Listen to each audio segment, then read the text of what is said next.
Galera, beleza? Bom, esse vídeo é um vídeo de inspiração. Foi baseado numa ideia que eu tive. Recentemente eu tive apresentando para um primo meu sobre como investir em fundos imobiliários.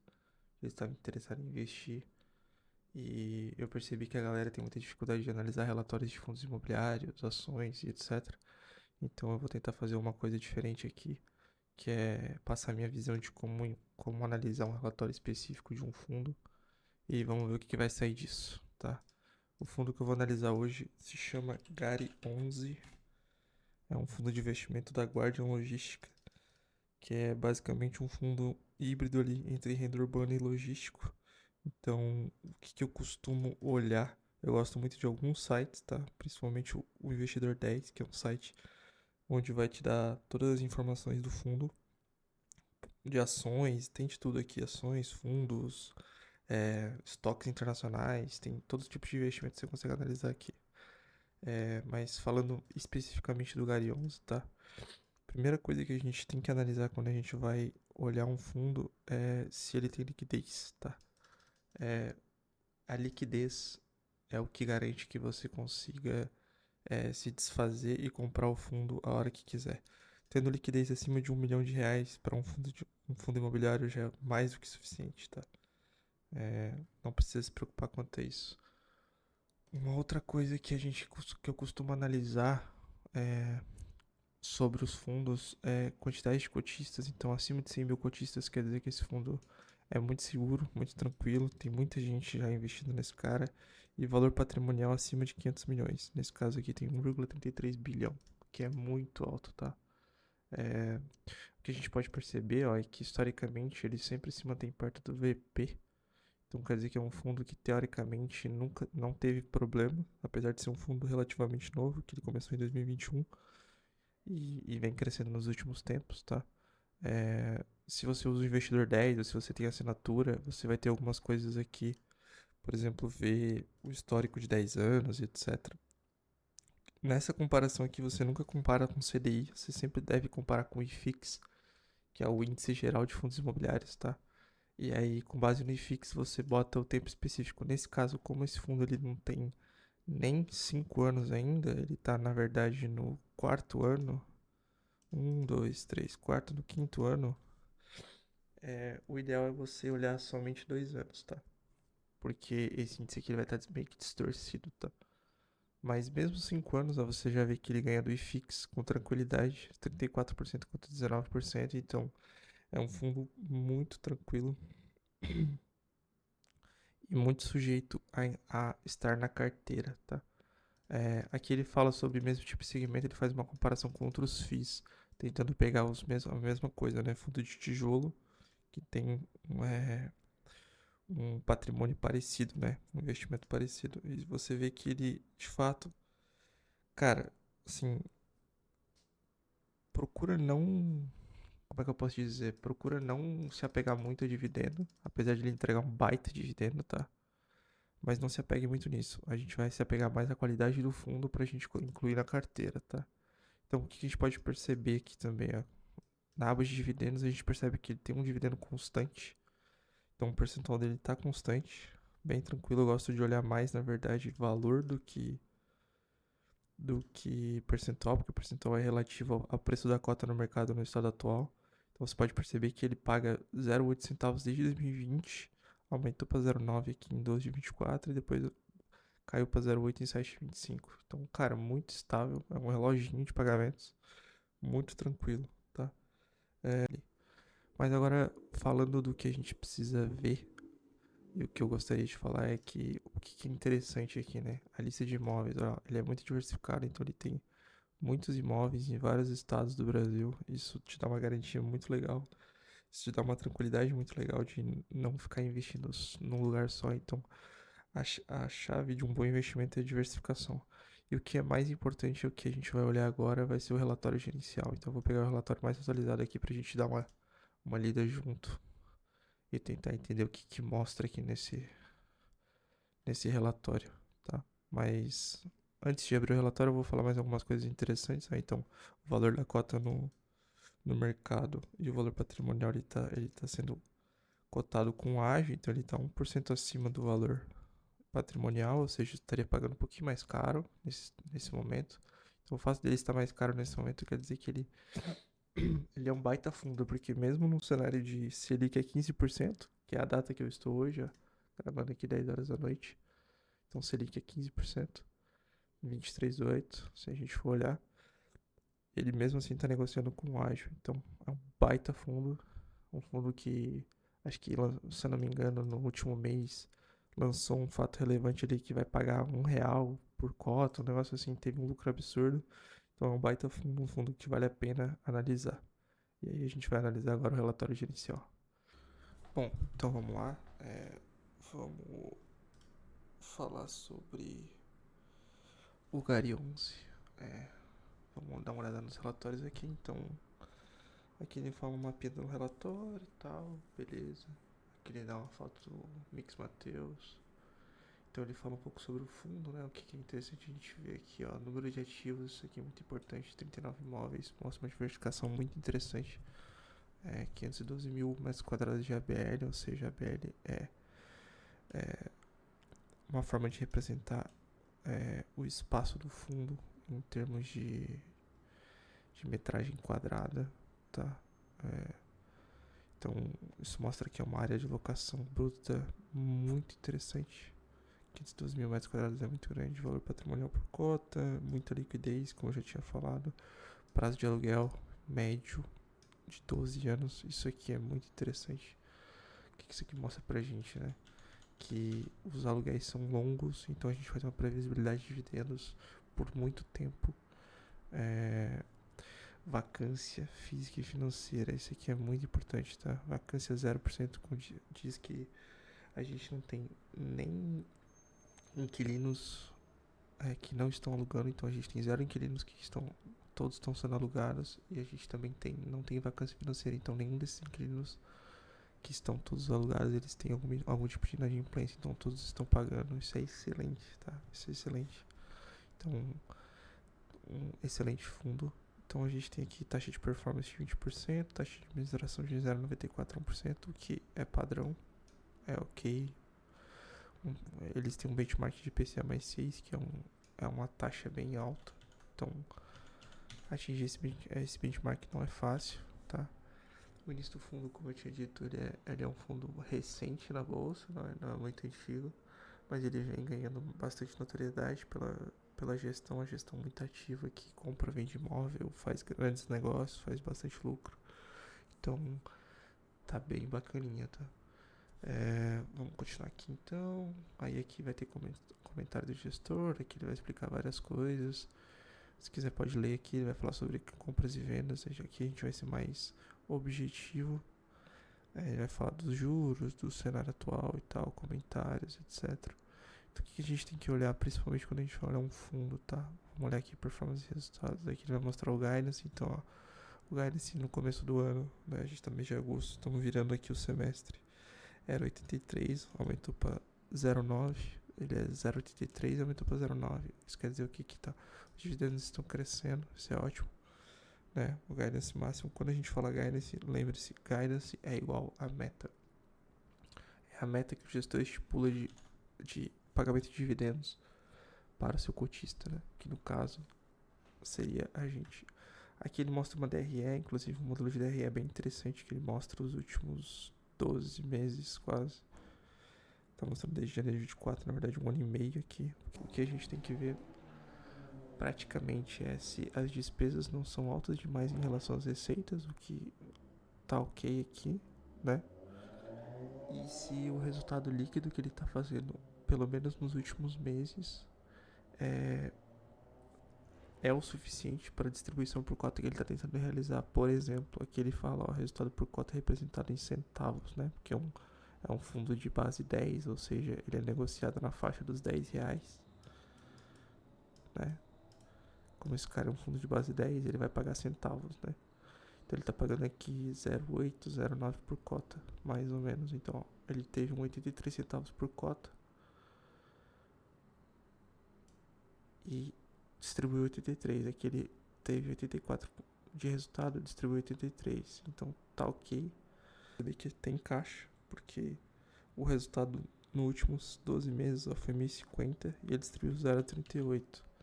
Foi 1,5, ele distribuiu 1,03, então tem aí pelo menos 2 centavos de caixa aí, tranquilo. Como ele paga muito dividendo, ele teoricamente não tem muito caixa ali guardado. Então uma característica desse fundo, né? Pagar muito dividendo. É por isso que ele tá ganhando muita notoriedade, porque o pessoal adora dividendo, então tende a crescer muito. Aqui é uma coisa bem legal, ele mostra a performance do Gary em frente a alguns benchmarks, né? Então ele compara aqui o renda fixa 2035, né? Tesouro IPCA 2035, que é um baita benchmark, né?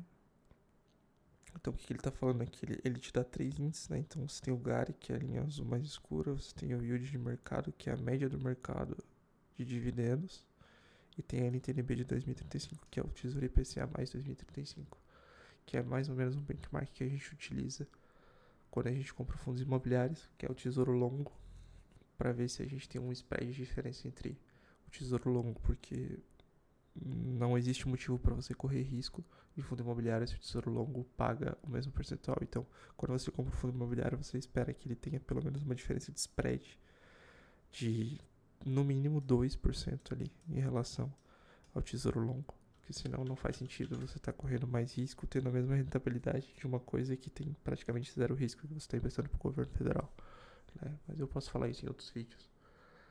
Mas aqui é interessante, aqui se você compara o Gary 11 com o NTNB, você vê que o spread dele é extremamente grande, né? Então você tem cenários onde fica absurdos, né? Você tem quase 6% de diferença de spread.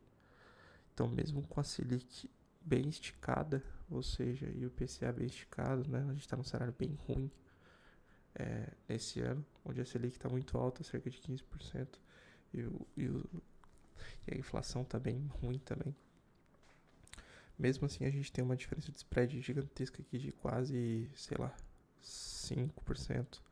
É um spread gigantesco, fora os outros períodos que a gente vê aqui que tem um spread de 7 a 8%, então é uma coisa absurda.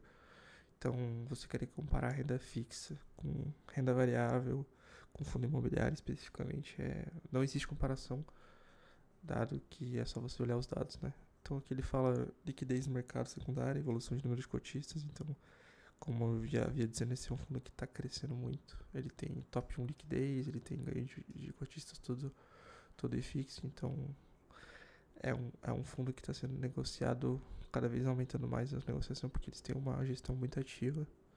Então aqui ele vai te dar o portfólio do Gary 11, então 39 imóveis, ele tem logístico de renda urbana, tipo de aluguel, isso aqui é muito importante, 100% dos contratos são atípicos, então o que é um contrato atípico, tá? Se o inquilino resolve reincidir o contrato, ele é obrigado a pagar 100% da multa, 100% do valor dos aluguéis. A multa já está nesse contrato, 100% do valor dos aluguéis remanescentes. Então, se ele fez lá um aluguel de 10 anos, por exemplo, e ele saiu no ano 1, sobrou 9 anos que ele não pagou. Esses 9 anos, na multa, ele é obrigado a pagar.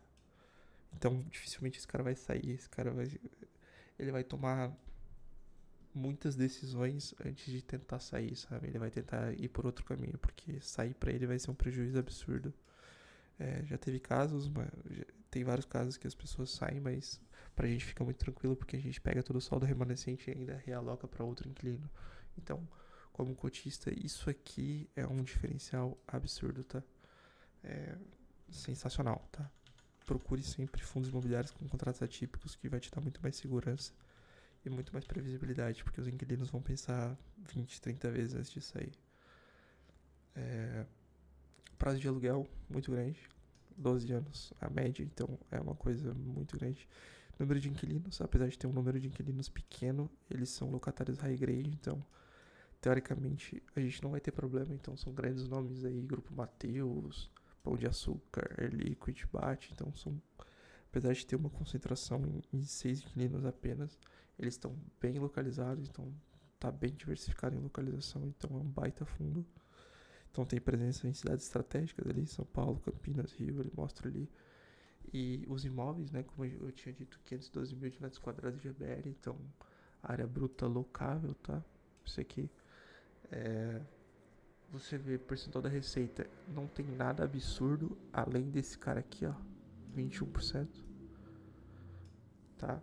O resto tá tudo muito distribuído. Então esse aqui é um ponto de atenção, mas nada anormal, faz parte. Como a gente só tem 6 inquilinos, essa concentração era esperada, tá? Mas não tem nada de anormal.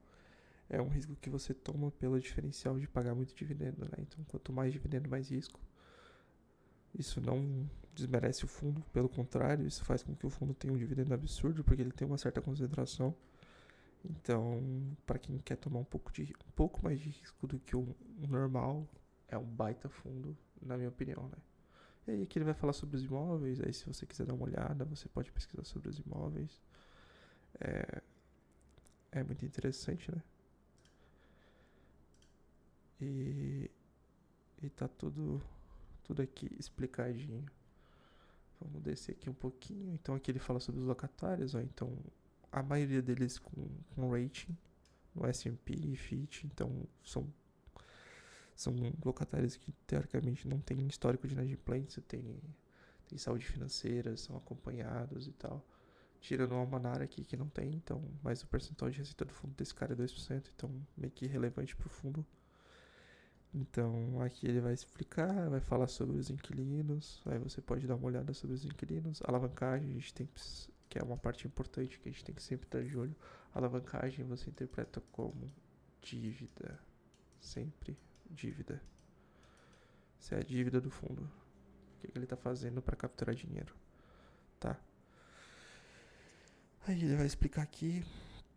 Então, a disponibilidades atuais cobrem 9 anos das obrigações do fundo, então o que ele tem em caixa paga 9 anos de dívida. Então, só você precisaria se preocupar daqui 9 anos, teoricamente, tá? Com o que ele tem em caixa hoje. Ele tem um patamar de alavancagem consideravelmente alto, 27%.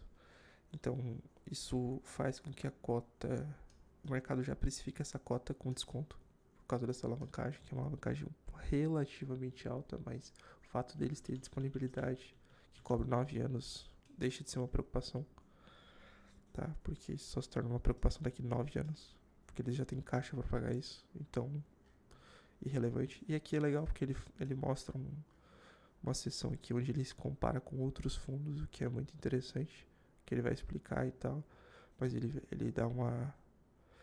Ele traz aqui 3 seções, né? Tijolo híbrido, tijolo renda urbana e tijolo logístico. Ele faz a comparação ali sobre o dividend yield entre os fundos. Então o Gari tá com 11,5%. Isso aqui é um absurdo. Tijolo pagar 11,5% é uma coisa totalmente anormal. É uma coisa que teoricamente não vai durar muito tempo. Eu acho que quando a Selic baixar isso deve cair. Na média, para vocês terem uma noção, o tijolo deve pagar tranquilamente 8 a no máximo 10%. Mesmo que tenha risco, tá? Acho que é mais ou menos isso aqui, tá? Gira nessa faixa. Então, pagar 11,000% no tijolo é uma coisa absurda, tá? Mas é dado o cenário que a gente tem aí de Selic de 15%, onde as coisas estão absurdamente caras e altas, né? Então, ele faz uma comparação entre bons fundos, ó. Então, esse fundo é um fundo excelente e seguro.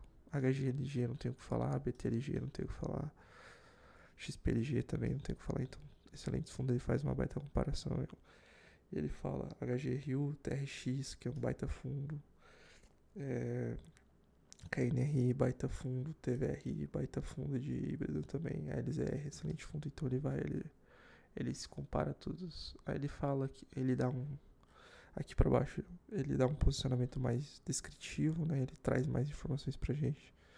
Então você consegue ver histórico de vacância frente a outros concorrentes, você consegue ver toda aquela comparação em números, né, patrimônio líquido, você consegue ver. Então quando você olha assim, você consegue ver aqui que o Gari, ele é muito diversificado. Então ele é diversificado no nível de 3 fundos, né? Você pode ter 3 fundos em um só. Então te dá uma diversificação muito bacana, que ele vai te dar um histórico de projeção aí na mídia, sobre o que ele tá falando. Aí aqui fala sobre a guarda gestora, né? Sobre o patrimônio que ela... Os números do patrimônio da gestora. Então fala ativo sob gestão, número de investidores e tal, estruturação, quantos fundos eles têm na carteira, quais os outros fundos que eles têm na carteira. Fala sobre outras teses de investimento, né? E é isso. Basicamente é isso. O fundo em si é um baita fundo, eu acho que vale o estudo. Pessoalmente tenho uma carteira, mas isso não é nenhuma recomendação. Estude, aprenda e tome suas próprias decisões. É para isso que eu estou fazendo esse vídeo, mais para auxiliar. E se tiverem dúvidas, mandem aí nos comentários. Valeu, tamo junto.